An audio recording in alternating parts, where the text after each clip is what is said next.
let me just go through this since you guys are here. It won't take that long anyway. And it'll give us a good rundown. And then what I will do is I'll probably do this again for the rest of the class and do a voiceover.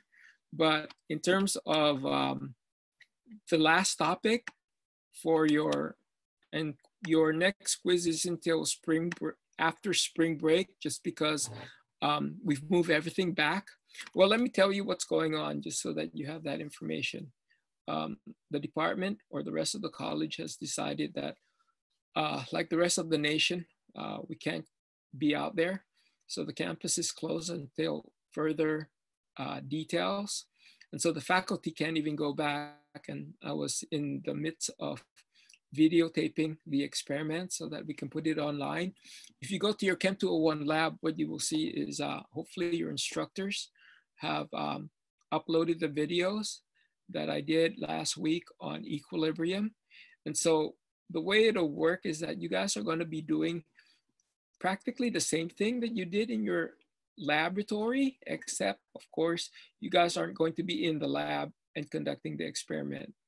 I think all the instructors, since I'm the head coordinator for Chem 201, will still require you guys to do a pre-lab, and that's including, of course, the objective, the background information, all that.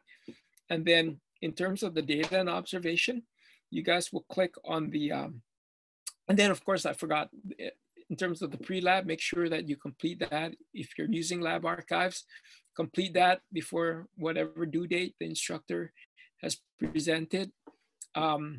Since it's now going to be virtual, I think we have more flexibility of not having it due when you guys meet, but maybe having it due when you are free, but I guess everyone's sort of free. But go ahead and complete that, turn that in, and then watch the video and write down, as if you were doing the experiment, the observation that you see. And what I've done in the video is, in a few of them, I've actually did a voiceover letting you know what is happening, as well as captions of the procedure that's taking place. And so hopefully you guys will be able to see the changes as the stress is applied.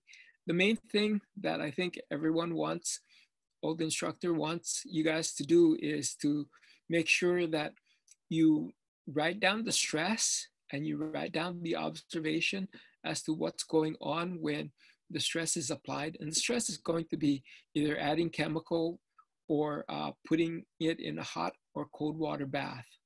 So those are the things that you want to do, and make sure that you can correlate the changes that you observe with the principles of Le Chatelier.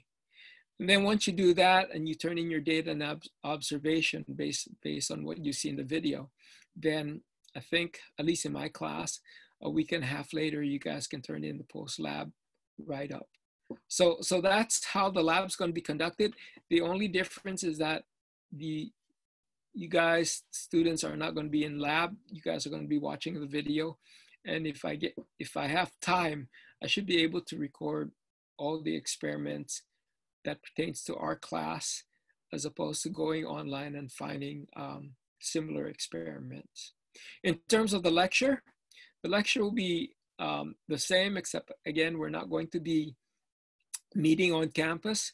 What I will do is, depending on the situation, we'll probably have I think since this is the regular time that the class meet, I could probably have a Zoom discussion Mondays and Wednesdays at 5, unless of course the class wants another time, or maybe some individuals need other times because they're going to be busy.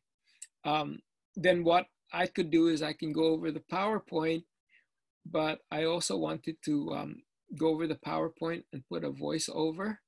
I would like to make sure that as I present the PowerPoint, that I work out the examples so that you can see the thought process involved, so you guys can understand why the equations is set up that way, or why the results, the conclusions are drawn in that type.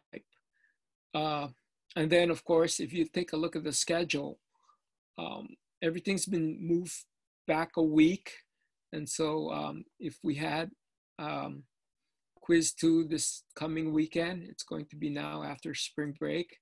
And then, of course, the midterm is going to be moved back a week, and all your tests are going to be online. So the test will be, well, you guys already had quizzes online, so you know what it's like in terms of my style. But your midterm, instead of a 2-day midterm, will be, of course, going to be online, and it'll be that week, a week later than scheduled. So in that sense, we sort of can accelerate things, but we also want to make sure that we don't overwhelm you, because many of you have probably not taken online classes. I've taught online for the past 20 years, but not at this level. But I've been helping my colleagues in terms of getting the logistics and making sure that they know how to do certain things. But are there any questions in terms of what I talked about? No? Okay. Let me see the comments. Question for the midterm. So if it's not going to be 2 days, is it just going to be one test, or is it going to be like 2 tests? You know, the reason why I have it on campus 2 days is because 90 minutes is not enough for you guys, based on my past experience. Whenever I gave a midterm, and my midterm tends to have multiple concepts in it, students were just stressing out, and having a 1-day midterm that was worth, I don't know, 150 points or so was just too much. I wanted to see what you were doing. So what I will probably do is I could either give it in 2 parts, and you guys have that week to do it, or yeah, most likely I'll give it in 2 parts. 1 multiple choice, the other free response, and you guys I will open it up that week, and there's going to be a deadline probably that Sunday, and you guys can just figure out a time that's convenient for you to take it, just like the regular quiz, and then submit it. Does that answer your question in terms of that? Yeah, it does. Will is it going to be timed like the first quiz? Yeah, it'll be timed. It'll be we'll give you a longer amount of time, just because you guys are working on the computer and doing that. So it will be timed, just like a regular quiz that I give in class. Okay. Okay. Let's see, are you going to record the Zoom? Yes, I'm recording this right now, actually. There's a way to, when we do the Zoom, that I can just click on the record, and then that's a neat part about this particular technology, is that you can record it, and then you guys can review it later on. And so does that answer your question, Annabelle? Is that okay? So let me go ahead and if you guys can still see my PowerPoint, if you can't, let me know. But in this particular chapter, we talked about equilibrium again, except it's a solid going into solution. And in this section right here, okay, let me see. I think we left off right here. Hold on. We did that. I think we left off here, where I sort of explained to you guys that the concept of KSP means the efficiency of the reaction. And the reaction that we're talking about in this particular chapter is a solid dissolving into its ions. So make sure you know what are common and stable polyatomic ions, because if you don't know that, then you have the wrong equation and you're going to be solving the wrong problem. But you remember that when you solve the ice table, lanthanum iodide, for example, you write lanthanum iodide goes to 1 lanthanum and 3 iodide. And so that would be plus S for lanthanum and plus 3S for iodide. And so when you solve for S, which is the solubility, how much of that chemical actually goes into solution, you're going to have an equation in which the Ksp value, that's 6.2 times 10 to the minus 12, is equal to S times 3S cubed. And so when you solve for S, that comes out to 6.9 times 10 to the minus 4. You can do the same thing for barium iodide. Okay, that equation is more simple. It's going to be S times 2S squared. And so when you solve for S, again, the amount of chemical that actually goes into solution. All these S value right here, they're molarity. Okay, so what happens is that you would think, just based on the Ksp, that the chemical that would be the most soluble would be silver iodide, because it has the largest Ksp. 10 to the minus 8 is bigger than 10 to the minus 12. But when you solve the math, and that's the key, you got to solve the math, you find out that the solubility is actually, the greatest solubility is barium iodide. And that's because of the math that comes out of that. So Ksp is not always a great indicator of the efficiency of which these chemicals dissolve. You actually have to work the math.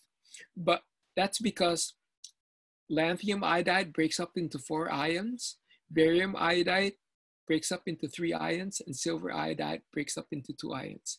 Now, if you have a series in which all of them breaks up to the same number of ions, then they're all going to have the same math, and the Ksp is an indicator of the efficiency by which they dissolve, because the math equation will be the same for all. So I just wanted you guys to know that, because that's going to be important when, if I ask a question, which one will have the greatest solubility, and I give you different chemicals or chemicals that have different ions, number of ions in solution, but you can take a shortcut. If they all have the same number of ions in solution, just use Ksp. You don't have to do the math, okay? So that's basically what this slide is saying. You guys remember from Chem 200, the solubility rules. The problem with the solubility rules is that it was just a hand-waving discussion that says that, oh yeah, all nitrate salts are going to dissolve 100% of the time. It tells you that the halide salts are going to dissolve except when it's with silver, mercury, and lead. What they didn't tell you, however, is that what is the concentration in which the chemicals are not going to be dissolving. They just tell you it dissolves or does not dissolve. It's sort of like a black and white, the solubility rules. But in Chem 201, you guys will find out that the molar solubility, if it's greater than 0.01, it's considered soluble. If it's less than 0.01, then it's considered insoluble. And what you will see is precipitate in solution. So how did we get 0.01? Well, it comes from the fact that there are Ksp associated with all ionic substances. Okay, so here's an example, calcium phosphate. According to the solubility rule, it's going to be insoluble. Okay, it's right here, insoluble substance. Phosphate salts are insoluble. So we would expect calcium phosphate here to show up precipitate. But how much of it actually is going to be in solution? How much of the phosphate and calcium will be in solution? You need to calculate that. And that's what the solubility rule doesn't tell you. So according to the solubility rule, they should form a precipitate. What you guys need to do, of course, is if they give you calcium phosphate solid and they put it in solution, you can and they give you the Ksp, you can actually calculate the amount of calcium and phosphates are in solution. But if they don't give you that, they tell you, okay, I have X concentration of calcium, I have X concentration of phosphate, then you can use Q as an indicator as to whether it's going to dissolve or whether a precipitate will form.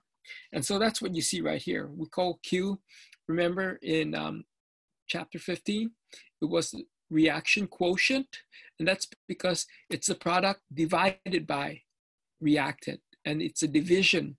Here, You don't have a division. You got two ions that are multiplied by each other.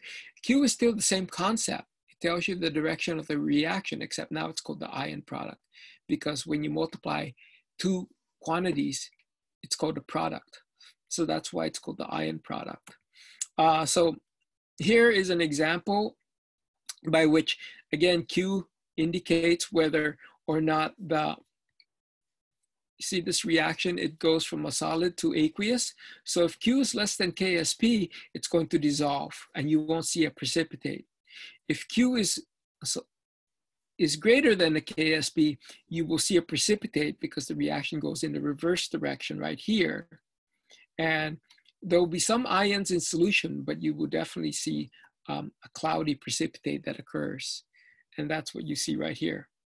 Okay, so what we talked about in chapter 15 is the same thing that applies here, except now we call Q the ion product because it's the multiplication of the ions as they dissolve. So here's an example. Again, this would be something that we would break out for to solve. Will any barium iodide form when 6.5 milligrams of barium chloride is dissolved in 0.50 of 0.033 molar sodium iodide? So the key here is that, you see how you have barium chloride, and barium chloride you might think is a solid, and you might second guess yourself and say, okay, I need to know the KSP for barium chloride. Well, don't do that, because the amount of barium chloride, the 6.5 milligrams of barium chloride, is so small that everything dissolves. Okay, so what you need to do is you need to calculate from the 6.5 milligrams of barium chloride what the concentration of the barium ion is. Okay, and the volume is 0.5 liters. Here you've got sodium iodide, and again, because the solubility rules tells you that all group 1 alkali metals, sodium is part of that, are soluble in water, then the iodide concentration is 0.033. So if we work that out, you can see that if we take 6.5 and convert that to moles of barium and divide by the volume of 0.5, we get 6.2 times 10 to the minus 5. And of course, the iodide is 0.033. So all we got to do is put this in the mass action expression. The barium will be 6.2 times 10 to the minus 5. The iodide will be 3.3 times 10 to the minus 2, but it's squared. You can't forget the squared. And don't second guess yourself. Don't put 2 times 3.3 times 10 to the minus 2, because a lot of you are going to think that this is 2s. But see, this is the amount of iodide in solution. The barium iodide isn't dissociating, that's what's being introduced. So it's just the iodide squared. And then you can calculate Q, and you can see that when you do the math, the Q value is bigger than the KSP. So if we go back to our previous slide, when the Q is bigger than the KSP, we're over here, you're going to see a precipitate occurs. So that's basically what goes on here. Let me go back. Okay, precipitate forms. So that part should be hopefully straightforward, because it's a carryover from Q from chapter 15. Now, the common ion effect is really an important concept. Why? Because you see this in acid-base chemistry again. We call it an common ion effect here, but in acid-base chemistry, we call it buffers. Okay, so just remember that as when we go into acid-base chemistry, because buffers are probably one of the most important concepts in acid-base chemistry. That's because buffers basically regulates the pH of a solution. For example, buffer systems in our body regulates the pH in our blood. So let me explain to you the concept of the common ion effect. Here we have silver iodide, okay, the middle beaker here. And when you put silver iodide in solution, some of the silver will go into solution, some of the iodide will go into solution, and you get this equilibrium, okay? The equilibrium is basically the silver ion and the iodide ion will recombine and give you silver iodide. But suppose you add more sodium iodide to that silver iodide beaker. See, the iodide there is a common ion in silver iodide. That's why it's called the common ion effect. And so if you remember Le Chatelier's principle, if we have a reaction of silver iodide goes to silver plus iodide, and you put a stress on the iodide ion concentration, which is a product, then according to Le Chatelier, the system will address that stress by removing that excess iodide and forming silver precipitate, silver iodide precipitate. And so that's what the common ion effect tells us, is that what will happen is that the solubility of silver iodide in the presence of a common ion is going to decrease. More precipitate will increase, less of it will go into solution. So if less of it goes into solution, that's like saying the solubility decreases. Okay, so that's basically what the common ion effect is. And we see that a lot in acid-base chemistry. So here's a movie that shows, oops, let me go back. And this is the movie of the common ion effect, except it's not playing even here. When a slightly soluble solid such as silver iodide is placed in water, an equilibrium is established between the ions in the solid and in solution. In this view, the water molecules that solvate the ions are not shown to simplify the illustration. The solubility equilibrium is expressed by the solubility product. The silver and iodide ions are of equal concentration in the solution. When sodium iodide, a soluble salt, is added, the concentration of iodide ion is greatly increased. This means that the product of the silver and iodide concentrations exceeds the solubility product constant. Because the product of the ion concentrations exceeds KSP, additional solid silver iodide forms until the product of the iodide and silver ion concentrations again equals KSP. At equilibrium, when the product of the silver and iodide concentrations equals KSP, the silver ion concentration is much smaller than the iodide concentration. The addition of sodium iodide, which greatly enlarges the concentration of one of the ions in the solubility equilibrium, has reduced the solubility of silver iodide. This reduction in solubility is an example of the common ion effect. So what I want you guys to remember is that, because I get this confused as well, that when you hear the word, it reduces the solubility, that basically just means that you have more solid precipitate. When the solubility is reduced, it means less of the solid is going into its ion form. That means most of it stays in the precipitate form. So keep that in mind as we talk more about heterogeneous equilibrium. So let me go ahead over here. So according to Le Chatelier, this is basically what happens. You're introducing sodium iodide. Iodide is a common ion. It puts a stress on the right side of this equation. In order for it to go back to equilibrium, the reaction has to shift to the left. That means more precipitate forms. That means the solubility decreases, okay? So that's the teeter-totter analogy that we talked about, but this is the math as well. You can see that the math tells you that when the iodide ion increases, it's not at K equilibrium anymore. It's going to be a value larger than K equilibrium in order for Q to follow K equilibrium or KSP. The iodide concentration has to decrease. The only way that's going to happen is if it's converted to silver iodide solid. And so this is a problem, I think, in this next slide. It shows you copper iodide and calculate the solubility of copper iodide when it's just in water and when you have a common ion. And again, you guys know from what we just talked about that when you have a common ion, like in part B here, the solubility should decrease. So if we solve this equation for, in the orange slide here, in just water, you can see that copper iodide goes to copper plus iodide.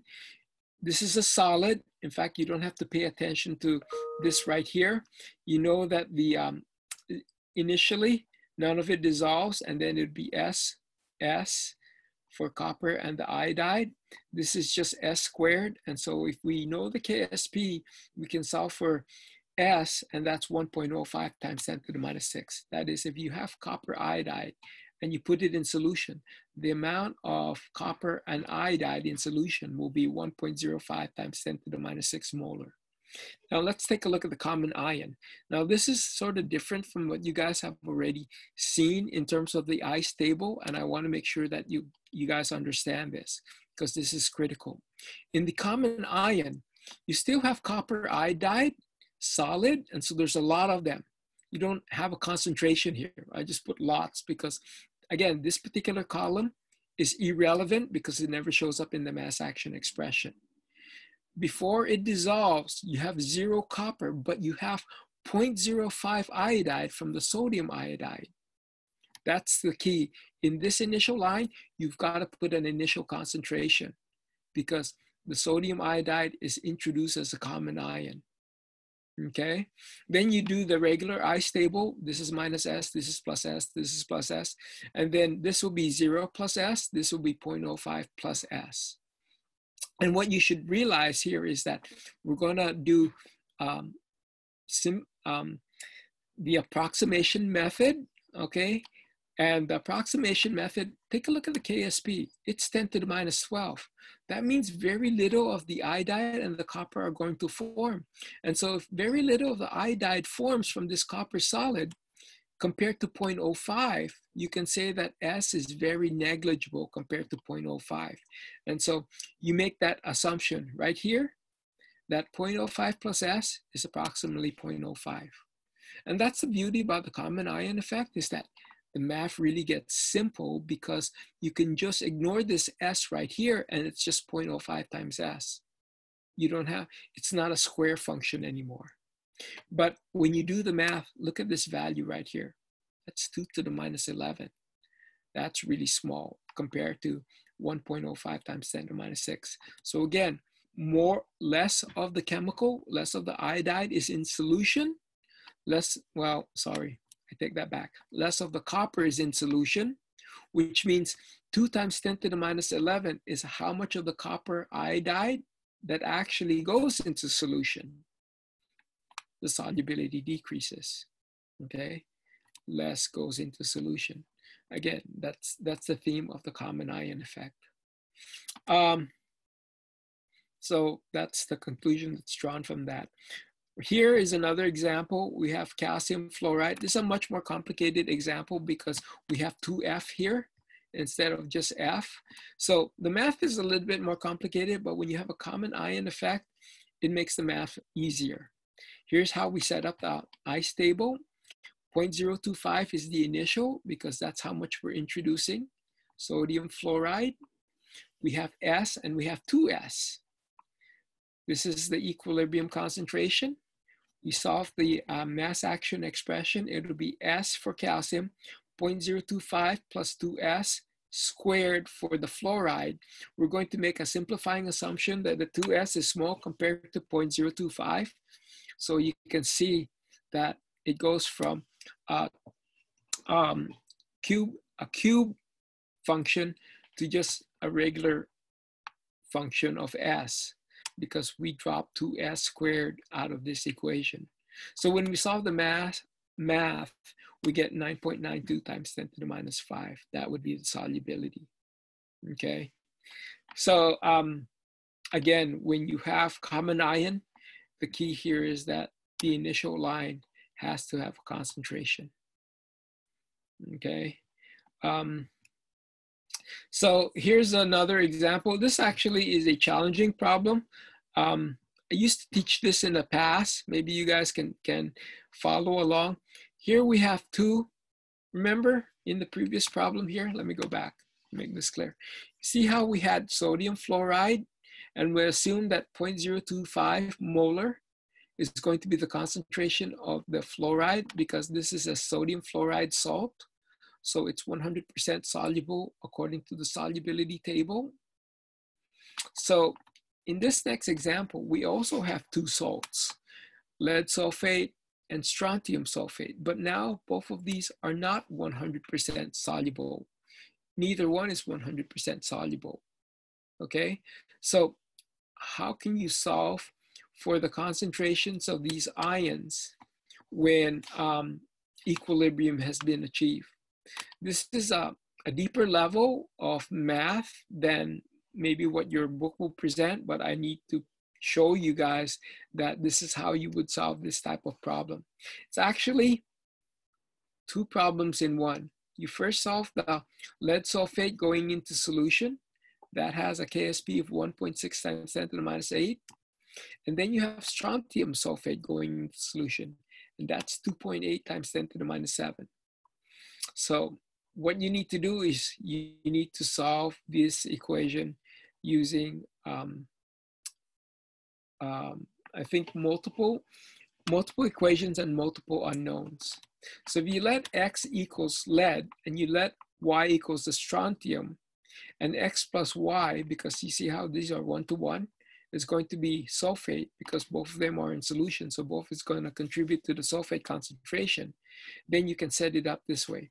The first equilibrium is lead times the sulfate, X plus Y is the sulfate here, equals 2.8 times 10 to the minus 7. I actually put the strontium sulfate on top. And the reason why I did that was because 2.8 times 10 to the minus 7 is a bigger number than 1.86 times 10 to the minus 8. Okay, I always want to work with numbers that are bigger than 1 rather than numbers that are less than 1, just because the math is easier. Same thing for the bottom. Okay, for the bottom I have X times X plus Y. So the X plus Y term cancels, and you have this ratio is equal to Y over X. And if you solve this for now this is just an equation and two unknowns right here. You solve this for Y equals 17.5x. And now if you have Y equals 17.5x, then you can make a substitution here and put right here of, just use one of these equations right here. I use the bottom, X divided by X plus or multiplied times X plus Y equals 1.6 times 10 to the minus 8. Substitute for Y right here. And Y, remember, is 17.5x. So when you do that, it's just a math problem. Anyway, when you go through the math problem, you can solve for X and Y. And now you can solve for the concentration of lead, the concentration of sulfate, and the concentration of strontium. So the concepts here is not different from what you guys have already learned. It's just a more complicated math problem. Okay, so here's another example. And I won't go through this. You guys can take a look at it and review it on your own.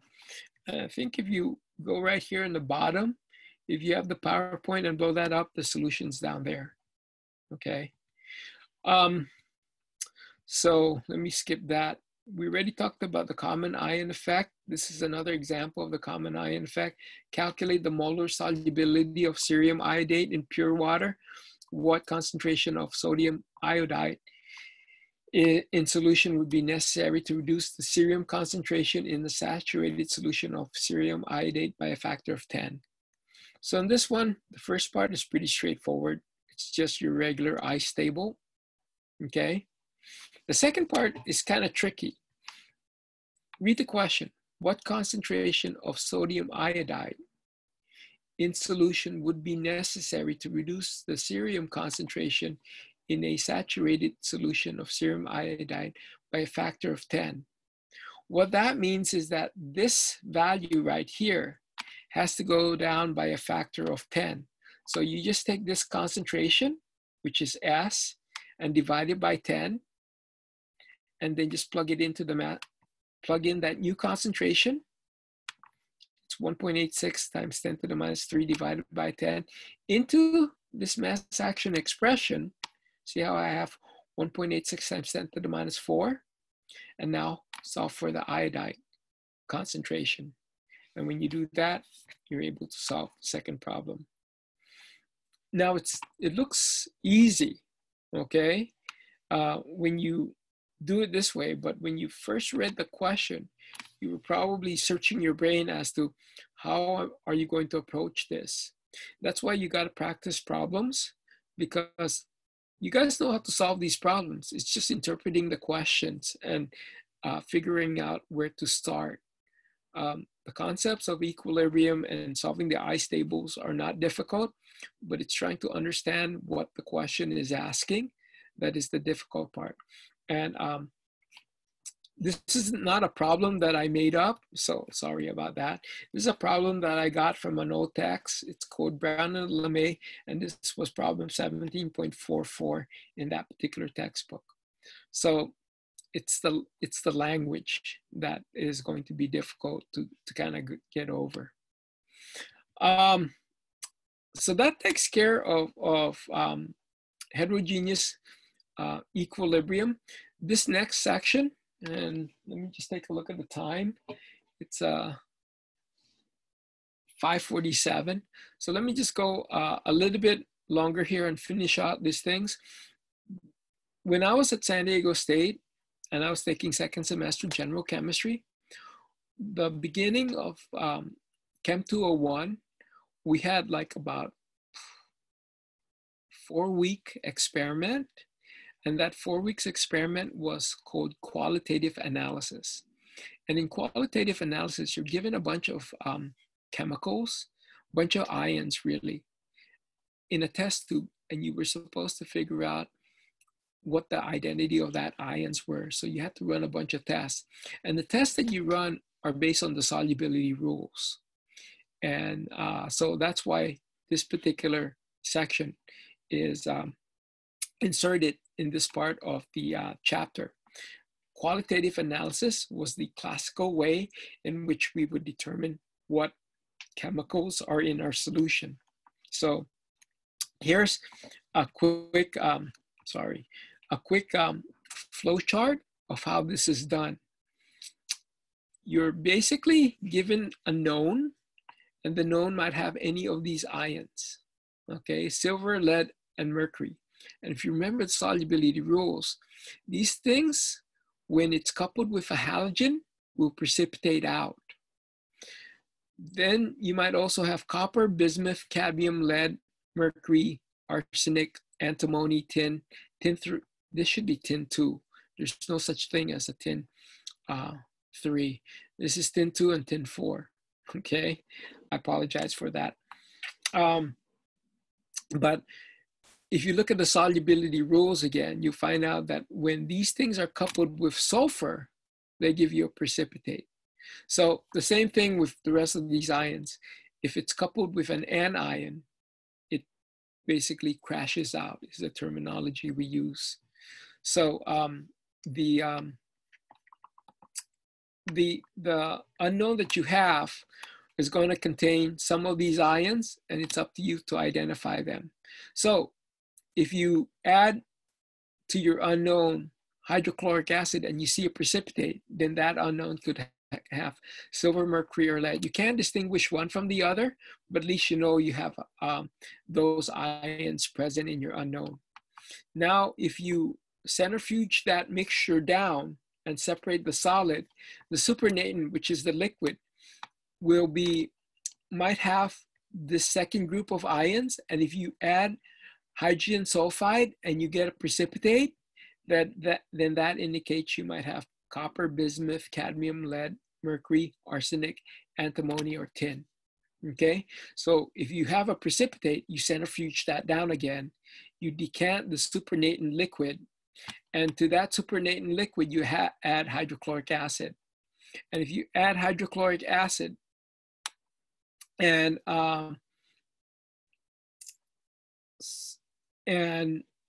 you make the solution more acidic, basically, then you can get these, and then you add H2S hydrochloric acid. This right here takes you to this separation.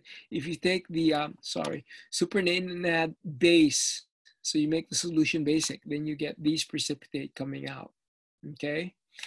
Now, if you take the supernatant and you add ammonium biphosphate, then you separate these precipitate. And anything that doesn't dissolve, you know, you can have either ammonium, sodium, potassium, or lithium. This should be lithium. Right? I stole this from a slide, and they've got errors left and right everywhere in this particular slide.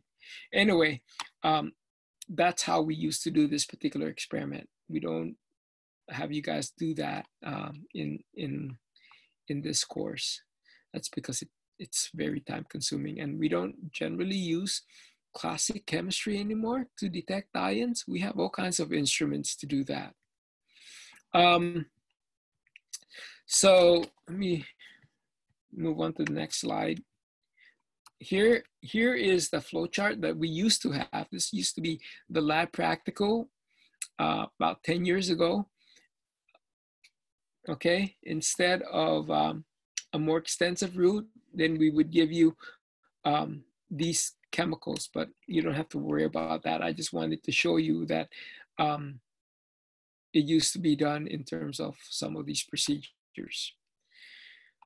So I think this right here, a solution contains 2 × 10⁻⁴ silver and 1.5 × 10⁻³ molars lead. If sodium iodide is added, will silver iodide or lead iodide precipitate out first? Well, what you need to do, of course, is calculate Q for both of these and compare it to the KSP. That's the way you would approach this particular problem. You have the silver, you've got the lead, and you've got the iodide right here, okay? And you're given the KSP. And so just based on the Q value, you can calculate this right here. You can calculate what that, iodide concentration might be. And over here, you do the same thing. I realize there's a lot of math here. And then you basically look at the iodide multiplied by the concentration of silver, and you look at whether or not it's bigger than or less than the KSP, and it'll tell you that it will form a precipitate, and depending on how much bigger it is compared to the KSP, you should be able to figure out which one will precipitate out first. Anyway, that's a more extensive problem. I always try and mix more detailed problem with problems that are sort of straightforward. The last section here, and this is the last section before we before I quit, is something called complex ion. Notice that these right here is a solid going to its ions, and then the ion silver plus the ammonia gives you this ion complex. This iron complex is very stable. It's not a precipitate, but it's very stable. And so this equilibrium is called the Kf, or a formation constant, okay? And here's an example of that. It's called the formation constant. And in general, whereas KSP is very, very small, KFs are very, very large. That's because these complex ions are very, very stable. So this is the last type of chemical systems that we are studying in chapter 17. And remember this slide because you will need it for experiment 6, experiment 7, okay? The KF value. Sorry about that. Oops. Yeah. The KF value just tells you how well or how efficient these complexes are going to form. And look at their value. 10 to the plus 7, 10 to the plus 13, 10 to the plus 48, 10 to the plus 35. These equilibriums are so huge that they're practically stoichiometric when the product is formed, okay? And that's how you want to treat them. So here's an example. A solution is made out of 1.1 times 10 to the minus 3 zinc nitrate and 0.15 ammonia. After the solution reaches equilibrium, what's the concentration of zinc that remains? So this is the equilibrium. We find Kf from that table, and we see that Kf, well, actually it's given here, 2.8 times 10 to the minus 9. Again, it's going to be practically 100% conversion. So the way you solve this is you put the initial of zinc, you put the initial of ammonia, you put a minus X here. But now, because this is sort of like limiting reagent, and the limiting reagent here is going to be the chemical in lowest concentration, that's the zinc. The zinc will be consumed in a stoichiometric ratio, and the ammonia will be excess. So if this equilibrium is so huge and zinc is so small, then 1.1 times 10 to the minus 3 minus X, 0.150 minus 1.1 times 10 to the minus 3. And then of course, the product is going to be based on the limiting reagent. So this is the math that you get. And when you stick it into the mass action expression, you can solve for X, and X you will see is very, very small. That's because, again, physically, a value of 2.8 times 10 to the 9th means that most of the reactant has converted over to product, but your limiting reagent is your zinc. So most of the zinc is consumed, and at equilibrium, there's only 8.74 times 10 to the minus 10 remaining, okay? So here are more problems in terms of the formation constant, okay? This, take a look at this problem. I won't talk to you about it, but I've thrown several questions in the exams that are similar to this. If you have questions on this, I want you to just take a look at it and make sense of it, then let me know. But basically, that's the last section in solubility, okay? And with that, we're done with equilibrium. Now,